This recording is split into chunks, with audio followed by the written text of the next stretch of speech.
하나님 말씀 보시겠습니다. 하나님 말씀은 사사기 3장 1절에서 6절까지 말씀입니다.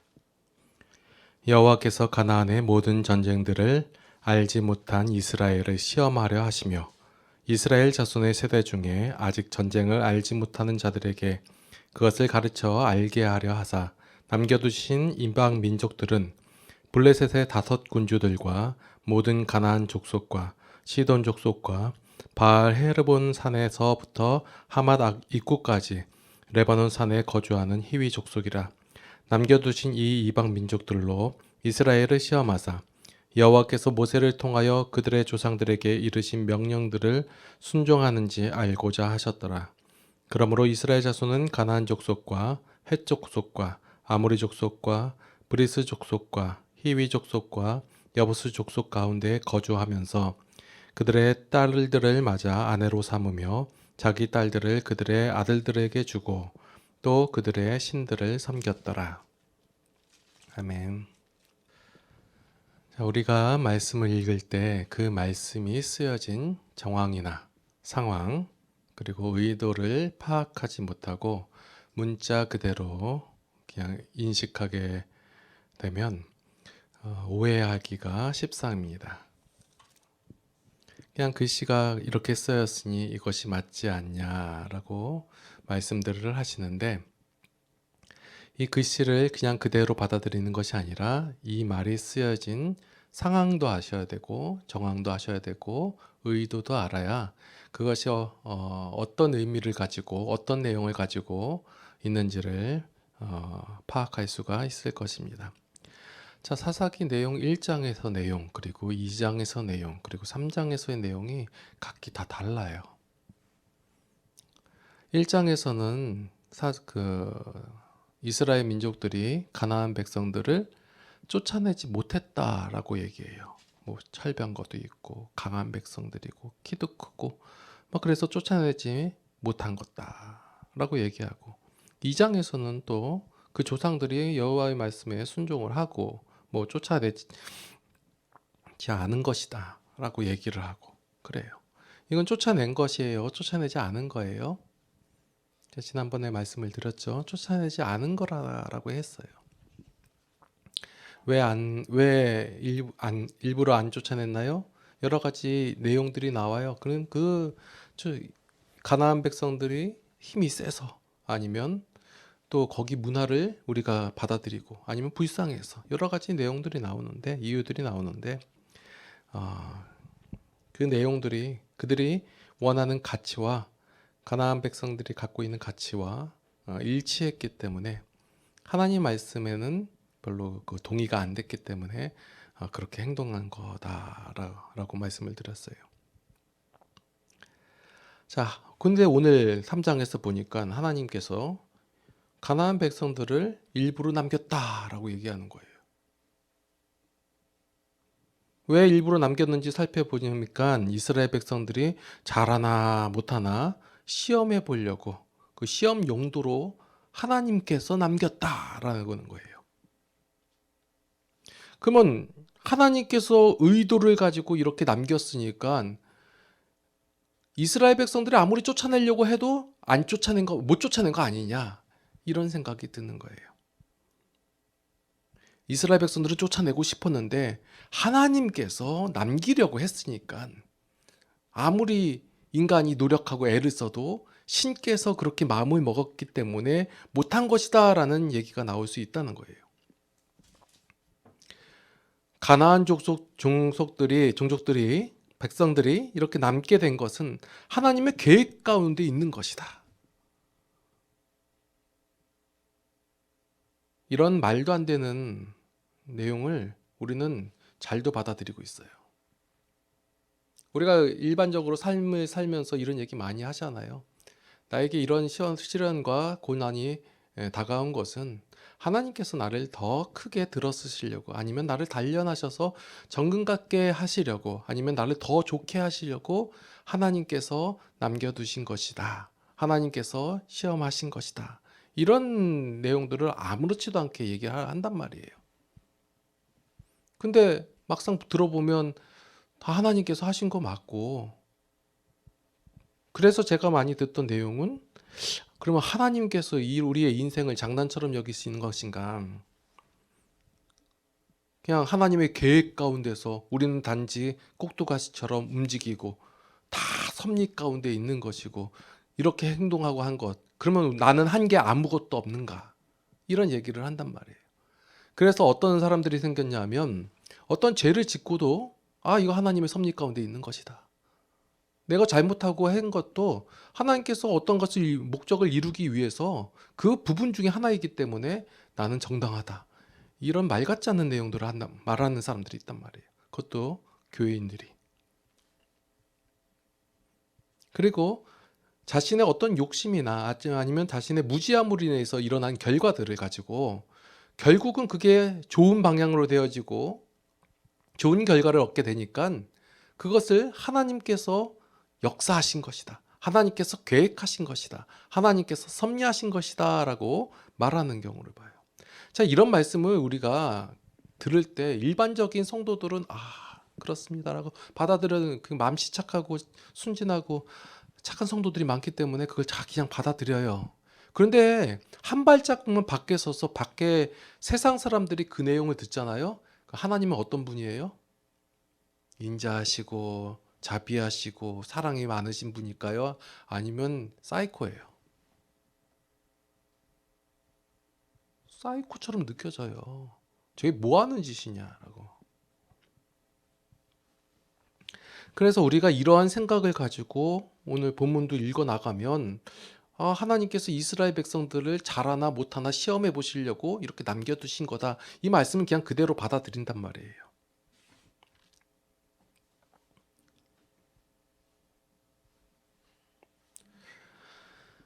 우리가 삶을 살면서 어렵고 힘들고 그런 일이 있을 때 혹은 그 어려움을 이겨내고 그 상황을 해고하고 있을 때 하나님께서 자신을 아니면 상대방을 단련하기 위해서 시험하시고 준비하셨다라고 말하면 안 되는 거예요.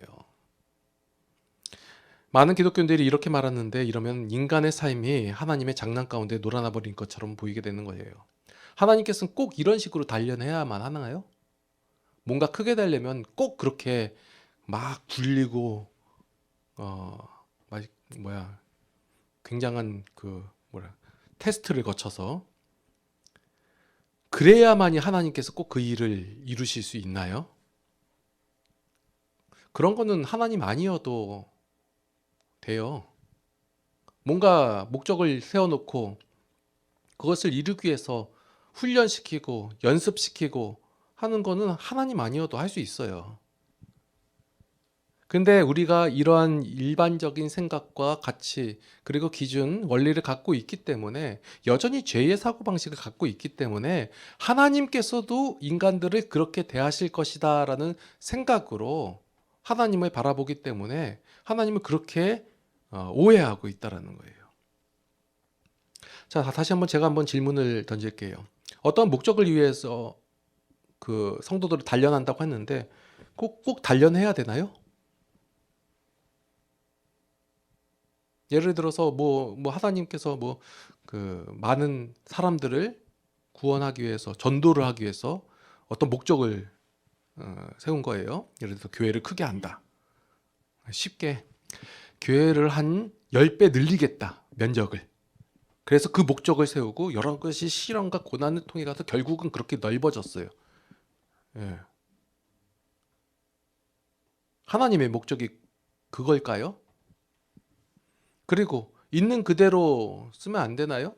어떤 A라는 사람이 능력이 한 요 정도예요. 그러면 이 능력 가지고 요 정도 가지고 쓰면 안 되나요? 꼭 S클래스까지 만들어야 되나요? 그래야지 하나님께서 쓰실 수 있나요? 어렵고 힘든 상황이 그 사람에게 안 오면 안 되나요? 꼭 와야지 그 힘듦과 어려움을 겪어야지만 정신 차리고 돌이켜가지고 제대로 그 임무를 수행할 수 있나요? 삶 속에서 꼭 힘듦과 어려움과 괴로움이 있어야지만 하나님을 찬양할 수 있나요? 이 질문에 여러분들은 대답을 할 수 있어야 돼요. 이게 해결 안 되면요, 이 3장 말씀은 그냥 그대로 받아들일 수밖에 없어요. 아, 하나님께서 시험하려고 이방 족속들을 그대로 남겨두셨다. 이 그 본문 처음 가운데 나오는 시험하려 하심에를 일반적인 가치로 생각을 하니까 이 오해를 하게 되는 거예요. 왜 시험을 볼까요? 사람들은 왜 시험을 봐요? 학생들은 학교에서 시험을 보죠. 싫죠? 시험 누가 만들었는지. 예. 시험을 왜 봐요? 어떠한 그 능력이 있는지 실력을 확인하기 위해서 시험을 봅니다. 더 능력 있는 사람, 더 나은 사람을 가려내야 어떠한 일을 성취할 수 있기 때문에 시험을 통해서 분별하는 거예요. 선발하는 거예요.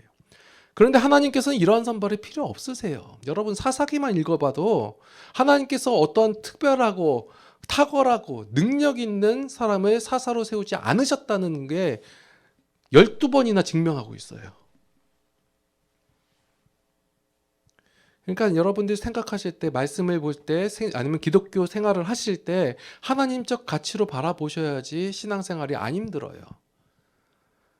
일반적인 죄의 원리와 가치를 가지고 그대로 기독교 안에 들어와서 생활을 하니까 기독교가 힘든 거예요. 하나님께서는 이러한 테스트, 시험 필요가 없으세요. 여러분들의 능력과 여러분들의 상황과 그러한 것을 하나님께서 모르시나요? 그리고 그 일을 성취하시려고 목표를 잡으셨으면 그 일을 이루시는 분이 누구예요? 하나님이시잖아요. 전적으로 이 일을 이루기 위해서 확인되어지고 알아야 할 것은 하나님의 실력과 하나님의 능력이지 인간의 실력과 인간의 능력이 좌지우지되는 것이 아니다라는 거예요. 인간의 삶은 맞아요. 그래요. 그 일반 인간의 능력과 힘과 그런 실력에 의해서 좌지우지가 돼요. 그래서 탁월한 사람이 필요한 것이고 능력 있는 사람이 필요한 거예요. 그 일을 이루기 위해서. 그런데 하나님의 일은 달라요. 그 일을 이루기 위해서 지난주에 설교했듯이 그 도구가 되는 사람이 탁월해야 그 일을 이루는 것이 아니라 그 도구를 사용하시는 역사를 하시는 일을 하시는 하나님의 능력에 더 초점이 맞춰져 있다는 거예요. 다시 한번 여러분들은 기억해야 할 것이 기독교에는 어떠한 선발 시험, 테스트 이런 것이 없어요. 기독교는 뭐로 되어진 거예요? 착 까먹는 것 같아요. 기독교는 하나님의 은혜로 말미암아 성도가 하나님의 백성이 되었다 이거예요. 핵심이에요 이게. 하나님의 은혜로 말미암아 되었다. 이걸 자꾸 놓치니까 은혜로 되었지라고 얘기하면서 바로 까먹으니까 자꾸 하나님께서는 탁월한 자를 쓰시지 능력 있는 자를 쓰시지 근데 우리는 능력이 없잖아 실력이 없잖아 그러니까 어떻게 해야 돼? 단련되어지고 훈련되어져야지. 그 하나님께서 우리를 훈련시키고 단련시켜줘. 그래서 이렇게 이 일이 되는 거지. 자꾸 반대로 와요. 예. 하나님께서 성도를 시험하셔서 통과한 사람에게 어떤 일을 맡긴다는 사고방식에서 벗어나야 돼요. 자꾸 우리는 근데 이렇게 생각해요. 하나님께서 한 요만큼 주셨어. 그러면 내가 이것을 가지고 잘 쓰고 이 것을 정말 그 지혜롭게 써야지. 그리고 하나님께 감사하고 찬양하고 기뻐하고 이것을 줬음에도 기뻐하고 감사하면 그러면 하나님께서 이게 테스트야. 너 통과했네. 그러니까 이만큼 더 많이 줄게. 이런 내용이 아니에요. 제가 오늘 드리는 말씀이 여러분들에게 충격으로 다가오셔야 돼요. 왜냐하면 여태까지 그렇게 신앙생활을 해왔기 때문에.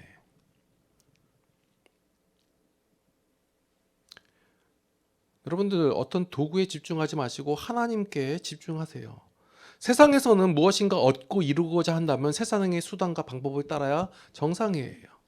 여러분들 제가 이렇게 말씀을 드리지만 맨날 하나님의 은혜고 하나님께서 하셨다 하나님께서 이루신다 우리는 하나님 안에서 누리면 된다 말씀을 드리니까 착각하시는 분들이 있어서 말씀을 드리는 거예요. 여러분들이 세상의 것을 얻기 위해서는 정말 열심히 사셔야 돼요.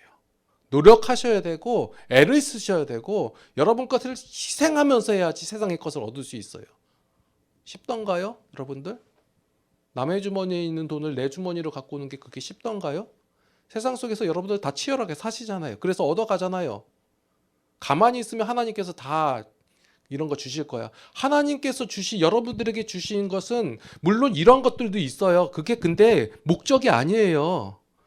금, 은, 보화, 그리고 뭐예요? 그 건강, 명예, 이런 것들은 하나님께서 주시고자 하는 것을 바라보게 하기 위한 어떤 수단, 미끼 이런 거예요. 하나님께서 여러분들에게 성도에게 주시는 게 뭐예요? 의와 평강과 희락과 화평과 이런 거잖아요.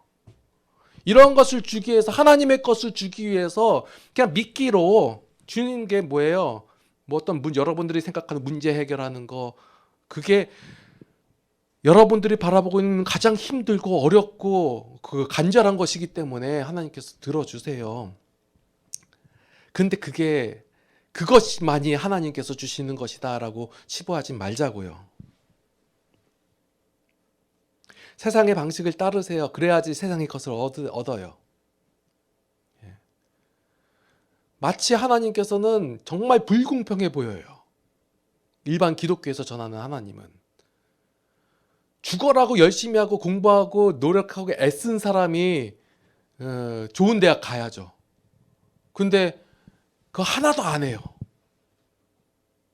그런데 좋은 대학 가요. 붙게 해줘요. 하나님이 그렇게 하셨대요. 그런 하나님이요. 어딨어요. 못된 하나님이지. 그게 하나님의 원리래요. 그러면 누가 봐도 세상 사람들 입장에서 저는 기독교 진짜 싫어할 것 같아요. 완전 깡패예요.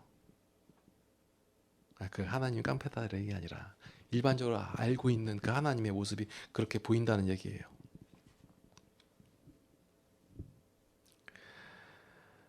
우리가 기도를 하고 전도를 하고 이러한 것은 하나님의 사랑에 대한 반응으로서 나와야지 이것을 어떤 목적을 이루기 위한 수단으로서 나와서는 안 된다예요.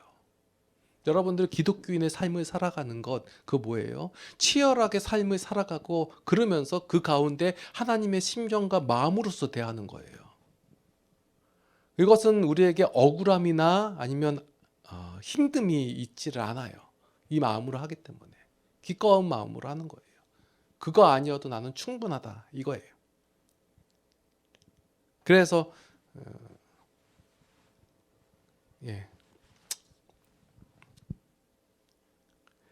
자, 여기서 이제 하나님께서 이스라엘을 시험한다라는 말은 뭐냐면, 자, 시험을 어떤 사람이 어떤 학교 선생님이 아이들을 가르쳐요. 그래서 시험을 봤어요. 근데 아이들 전부 다 20점 아래로 나왔어요. 일반적인 다른 학교에서는 80점 이상 나오는 문제를 가지고 그 아이들에게 가르쳤더니 20점 이하가 나왔어요. 이거 누가 잘못한 거예요?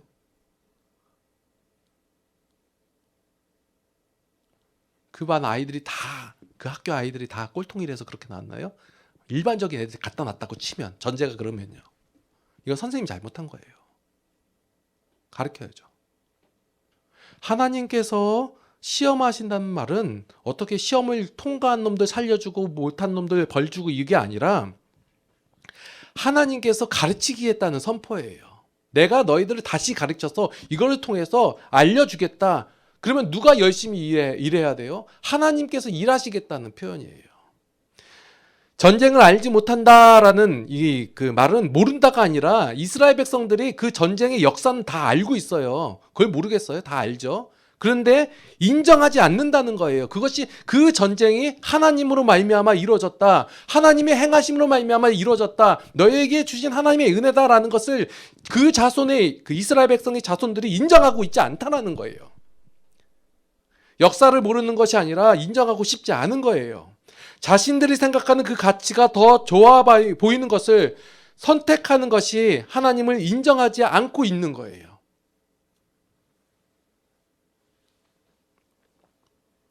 전쟁을 알지 못한다라는 말이 전쟁을 모른다가 아니라 가나안 정복 전쟁이 하나님께서 이기게 하신 전쟁임을 알지 못한다는 뜻이에요. 이런 이스라엘을 하나님께서 시험하세요. 교육하시겠다는 뜻이에요. 교육하셔서 알게 하시는 장면들이 이후에 나올 사사들의 행적들이에요. 하나님께서 전쟁에서 이기도록 역사하시겠다는 말은 하나님께서 이기게 해주셨다는 것을 알게 하시겠다는 말이에요. 그래서 오늘 1절 말씀에 시험하려 하심의 다음에 2절에서 가르쳐 알게 하사라는 단어가 이어지는 거예요.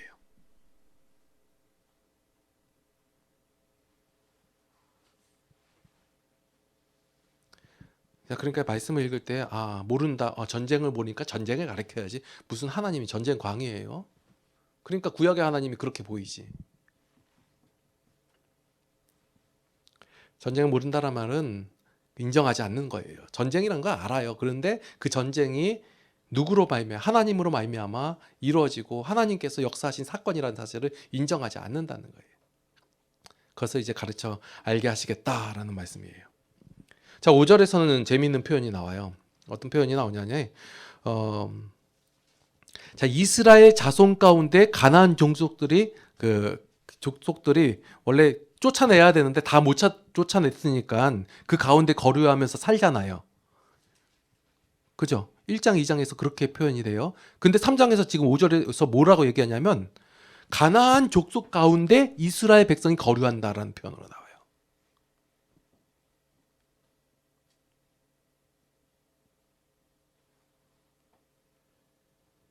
이 하나님을 인정하지 않는 백성들이 오늘 5절 말씀에서 잘 표현하고 있는 거예요. 여러분들이 세상 가운데 섞여 살고 있는 거예요? 아니면 세상 가운데 여러분들이 사는 곳에 세상 사람들이 섞여 사는 거예요?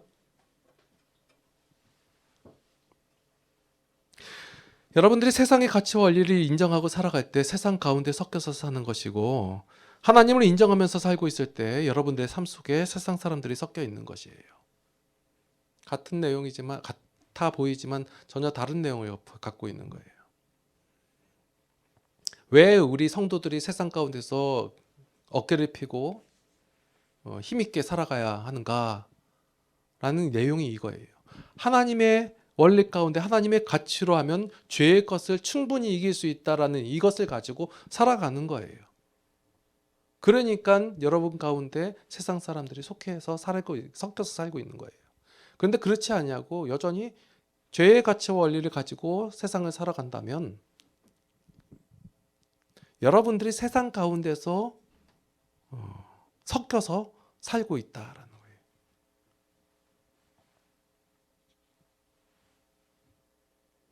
하나님께서는 이스라엘 백성들이 하나님의 가치를 저버리고 죄의 원리와 가치를 인정하여서 그것이 더 좋다 하여서 쫓아내지 않은 그 이방 민족들을 사용하셔서 다시 한번 이스라엘 백성들에게 알려주시는 거예요. 교육하세요. 그 이유는 이스라엘 백성들로 하여금 하나님께서 그들의 조상들에게 이르신 명령들을 순종하여서, 자 4절 말씀에 되어 있죠.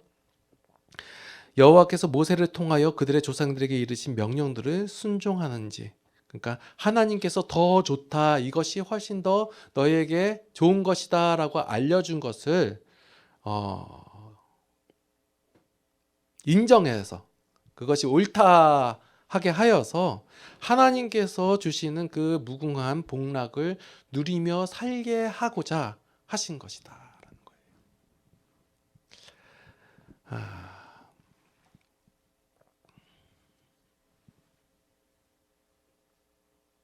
하나님께서 계속해서 알려준 사사기 결론은 여러분들께서 아시니까 그렇겠지만, 인간은 끊임없이 하나님의 것이 옳지 않다라고 얘기해요. 하나님을 거부해요. 제가 언제 하나님을 거부했습니까? 언제 하나님을 옳지 않다고 했습니까? 세상의 가치와 원리가 더 옳다라고 하고 있고 그것을 인정하고 있는 것이 결국 하나님을 거부하고 있는 것이에요. 그것이 바로 결국 하나님의 말씀을 듣지 않는다고 하는 것이고 그 말씀을 불순종하고 있다라고 표현하고 있는 거예요. 내가 언제 불순종했습니까? 불순종하고 있는 거예요. 하나님의 말씀을 듣는 거예요. 귀 기울여 듣는 거예요. 그 말씀이 더 옳은가 하고 그렇게 살아가는 거예요. 기도하시겠습니다. 하나님, 아직도 우리는 죄의 방식과 원리, 그 가치가 더 좋아 보입니다. 이러한 저희들을 용서하여 주시옵고 죄악에서 구원하여 주시옵소서. 하나님께서 가르쳐 주신 대로 삶을 살아가게 하여 주시옵소서. 그렇게 살기 위하여 하나님께서 저희들에게 힘과 능력을 더하여 주시옵소서. 하나님을 알지 못함으로 말미암아 하나님을 배우지 아니함으로 말미암아 여전히 알고 있던 죄의 가치와 방법대로 살아갈 때가 많습니다. 이러한 저희들을 용서하여 주시옵고 새 힘을 더하여 주시사 하나님의 것을 더 옳다라고 하고 그 가치로 살아갈 때 그 하나님을 인정하며 살아갈 수 있는 우리 모든 성도들이 되게 하여 주시옵소서.